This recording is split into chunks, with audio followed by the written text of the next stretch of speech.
Olá pessoal, aqui nós vamos ver hoje uma paisagem de montanha, tá? Um relevo bastante escarpado, montanhoso.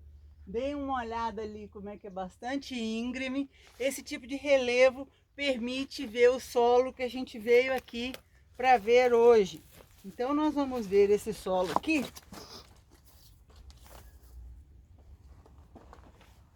um exemplo de um solo que ocorre nesse tipo de relevo. Aqui agora nós estamos vendo um perfil. Esse perfil já foi limpo e eu quero mostrar para vocês até onde que vai o perfil. Na verdade, o perfil meu é daqui até aqui. Ele não é grande, profundo, igual o que nós vimos nas aulas anteriores. Lembram? Então, olha, vamos observar aqui o que acontece aqui. Primeira coisa que a gente vê é cor. O que a gente está vendo aqui de cor? Uma cor esmaecida. Se a gente pegar esse material aqui, a gente consegue texturar esse material, a gente vai ver que isso é muito arenoso, certo? Por que é um material muito arenoso? Porque é um solo pouco profundo. A regra para ser esse solo aqui é que a rocha mãe ou a rocha matriz tem que estar até 50 centímetros de profundidade. Então, basicamente, essa é a regra para esse solo. E advindo dessa regra, nós temos várias conclusões que a gente pode chegar a respeito disso aqui. Por exemplo, o nome desse solo, o que a gente pode pensar aqui? Solo jovem, um solo novo, raso, curto, raso. Então, esse solo aqui, o que acontece? Ele tem baixa profundidade. Então, a gente imagina que ele é um solo novo, o nome dele é neossolo litólico, certo? Por que litólico? Então, neossolo, solo novo, litólico, porque vem da rocha. Lito é rocha. Então, é um solo novo próximo à rocha. Essa proximidade deve ser até 50 centímetros. Esse solo é muito tranquilo de se falar, de se explicar. A gente vai entrar em mais detalhes dele a respeito aí nas outras aulas, certo? Então vamos entender o que está acontecendo aqui. Vamos imaginar uma chuva intensa aqui. Uma chuva intensa nesse lugar, o que acontece? A água infiltra até aqui, porque esse material aqui é mais grosseiro, então a água infiltra com facilidade. E aí, o que acontece? Chega nesse ponto aqui, a água não infiltra mais. E aí começa a escoar. Por isso que na hora que nós passamos aqui, vocês viram essa quantidade de erosão desse lugar aqui. Isso aqui foi abertura natural causada pela erosão. Então vamos lá, nós já falamos algumas coisas desse solo. Todas as vezes que a gente vai a campo, nós temos que falar as 5 limitações que existem para todos os solos. E a gente tem que separar essas limitações bem separadas. Vamos lá. Primeira limitação, oxigênio. Depois, água. Depois, fertilidade, erosão e mecanização. Então, agronomicamente, nós temos essas 5 limitações. Quando a gente chega em um solo, nós temos que pensar nessas limitações, porque elas são importantes para o cultivo agronômico. Então vamos lá, vamos entender parte a parte. O que seria a primeira? Tem problema ou deficiência de oxigênio nesse solo? Como é que a gente vê que tem deficiência de oxigênio nesse solo? Bom, lembram que nós já vimos isso, que a drenagem influencia na cor do solo, se lembram? Então, os solos mal drenados tendem a ser esbranquiçados ou cinza. Mas vamos interpretar essa questão bem interpretada. Imagina que é um solo esbranquiçado. Sim, é um solo de cor clara.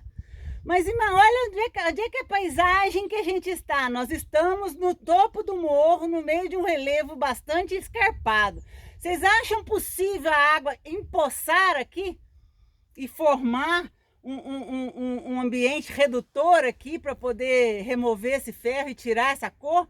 Não, na verdade, o que aconteceu aqui é um escoamento. O material de origem já era pobre em ferro, e aí deixou esse solo esbranquiçado dessa forma. E o pouco ferro que tinha foi removido aí pela água, por ser um solo muito arenoso, facilmente, a água passa facilmente por ele.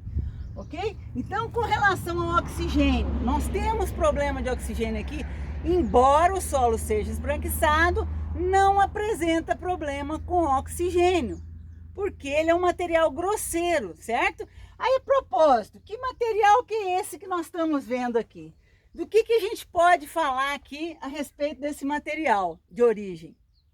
Bom, observem as linhas, observem essas linhas transversais aqui. Essas linhas estão no sentido horizontal?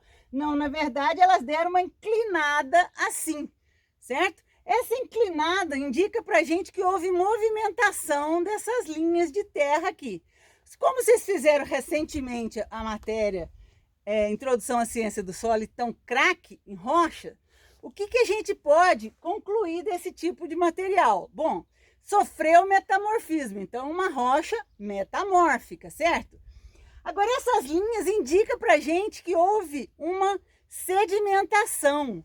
Mas nós não estamos no topo do morro? Como é que foi rocha sedimentar para a ponta do morro? Bom, o que aconteceu aqui, que era uma bacia gigante de sedimentação nessa área toda, e essa bacia foi sendo erodiu e o material arenoso foi depositado nessa bacia, foi depositado, e com o encontro dos continentes, ou o encontro das placas tectônicas, no caso da Pangeia, quando encontrou a África com o Brasil, pressionou essa rocha e ela subiu para cá. Essa pressão causada pela batida dos continentes fez com que subisse essa montanha toda que nós estamos vendo aqui. E por isso, as rochas que estão aqui em cima são originárias de areia, basicamente tamanho areia, porque foi areia que foi depositada ali.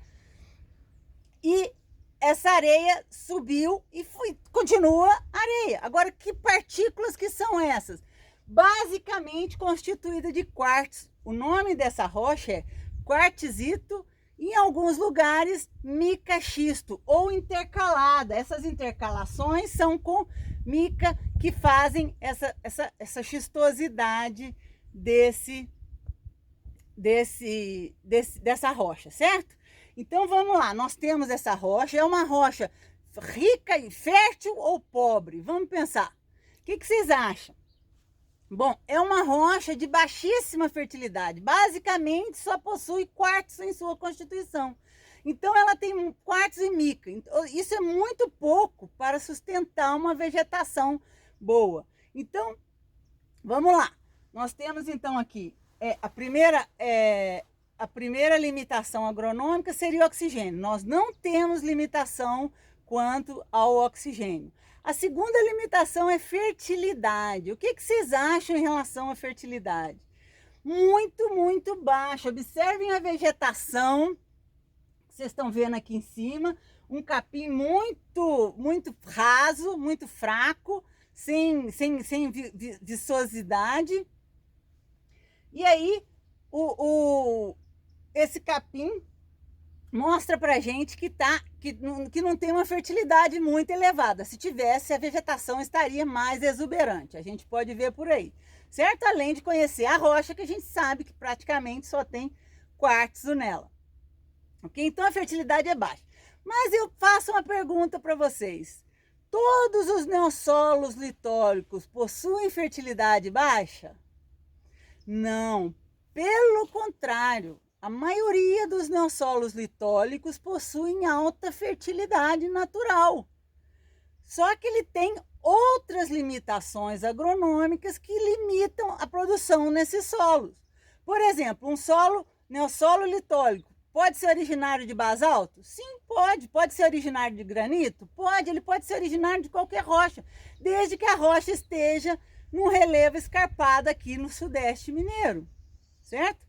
Então, nesse caso, o que a gente pode falar? Da fertilidade, nesse caso, é ruim, mas a maioria dos neossolos litólicos possui uma fertilidade elevada. Por quê? Porque a rocha-mãe está muito próximo ao solo, ou à superfície do solo. Então ela está sempre fornecendo nutrientes para esse solo, certo? Então ela acaba, a planta absorve nutriente, a rocha é decomposta e fornece mais nutrientes para o solo. E esse ciclo faz com que esses solos sejam geralmente férteis, exceto nesse caso aqui, por causa dessa origem dessa rocha aqui. Então, falamos de oxigênio, que não tem limitação, de fertilidade é um fator limitante aqui.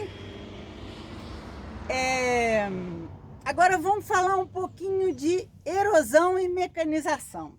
O que vocês acham da erosão nesse solo? Bom, primeiro, quando a gente fala em erosão, nós temos que levar em conta alguns fatores. A quantidade de chuva, ou seja, a intensidade dessa chuva, se é uma chuva erosiva, se é uma chuva pequena, se é uma chuva leve. Então a quantidade de chuva. A quantidade de chuva que ocorre aqui é a mesma da UFLA. Então, teoricamente, não é a chuva que está limitando esse fator erosão. Vamos lá, então eu preciso pensar na erosão, eu tenho que pensar na quantidade de chuva, no comprimento da rampa. Se eu tenho uma rampa muito extensa, a intensidade de erosão é maior. A inclinação ou a declividade dessa rampa, quanto mais inclinado, maior a erosão. Nós estamos num lugar, eu mostrei para vocês aqui a paisagem, bastante íngreme, e esse lugar é muito favorável à erosão, certo?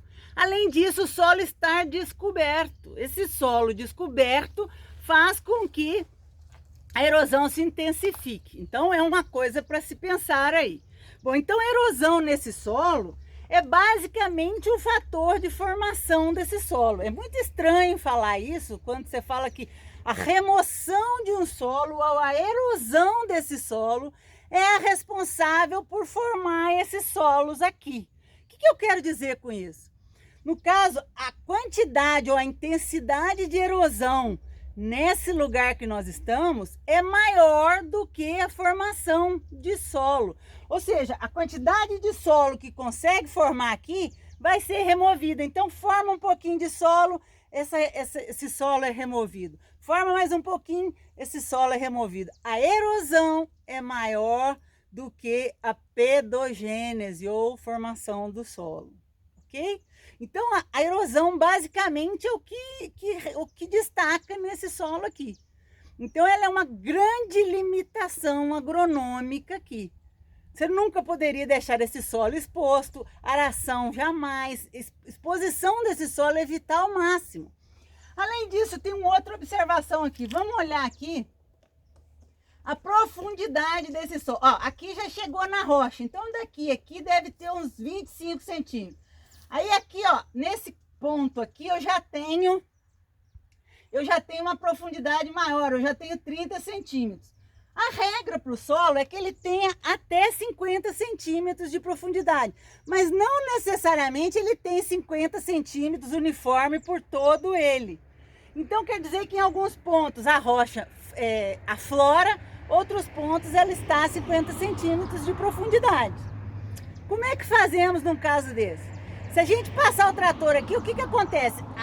O implemento do trator encontra uma rocha dessa e quebra o implemento, quebra o trator. Então, a mecanização, que é a passagem de trator, também é um fator limitante aqui, tá certo? Porque ela não permite, só se eu passar um trator aqui de rapel, né? Porque não dá para passar o trator, porque a inclinação é mais elevada do que o trator consegue passar e arar esse solo. Então, agronomicamente, esse solo tem limitação para erosão e para mecanização, além de ter também para fertilidade baixa. Está faltando dos 5 fatores limitantes, está faltando água. Porque eu deixei por último, porque é um fator extremamente importante aqui. Vamos pensar. Vocês viram a vegetação que eu passei mostrando? Dá uma observada nesse capim. A gente chama isso aqui de capim flechinha. Olha, ele é estreito, muito estreito. Esse capim é um sobrevivente. O nome dele é um sobrevivente, porque somente esse capim consegue sobreviver num ambiente inóspito como esse. certo? Então vamos entender isso. Esse capim consegue que a flutuação da água vá, quando chove, molha muito, quando seca, seca muito. E aí ele consegue se adaptar por causa da quantidade de raiz fasciculada que ele tem. Ele se adaptou a esse tipo de ambiente. Então, nesse caso aqui, há um predomínio desse capim sobre qualquer outra vegetação.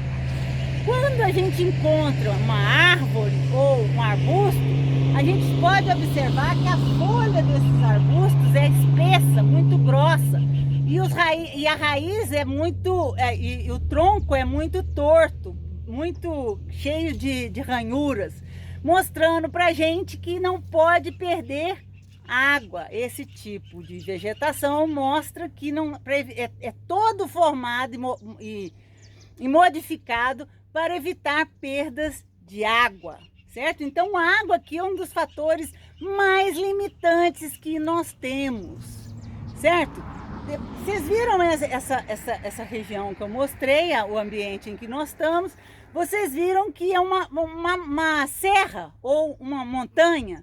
Essa montanha nunca foi florestada, isso nunca foi uma floresta exuberante como a Amazônia e nem foi desmatada. Esse ambiente aqui sempre foi desse jeito, porque a única coisa que sobrevive aqui é esse capim fraco. Além disso, nós podemos ver a erosão nitidamente aqui por toda a área, removendo o material e deixando praticamente só esse capim sobreviver. Então, a quantidade de água, a gente pensa em uma caixa d'água. Imagine uma caixa d'água de 1 metro de profundidade, por 1 metro de largura e por 1 metro de comprimento. Dá uma caixa d'água comum. Você consegue pegar essa caixa d'água e colocar ela nesse solo aqui e encher essa caixa d'água? Não, não consegue. Por quê? Porque assim, no mínimo 50 centímetros vai ter uma rocha ali e você não consegue encher essa caixa d'água de solo. Então já é um fator limitante pela profundidade. Como eu disse, quando chove, essa água infiltra aqui rapidamente, porque o material é grosseiro, e depois escoa para cá, ou seja, a água não fica retida nesse solo. Então, ele perde muita água facilmente, e daí essa água não fica disponível para as plantas. As únicas plantas que sobrevivem aqui são as adaptadas a essa condição, ok? Obrigada, e depois nós vamos ver agora os próximos solos.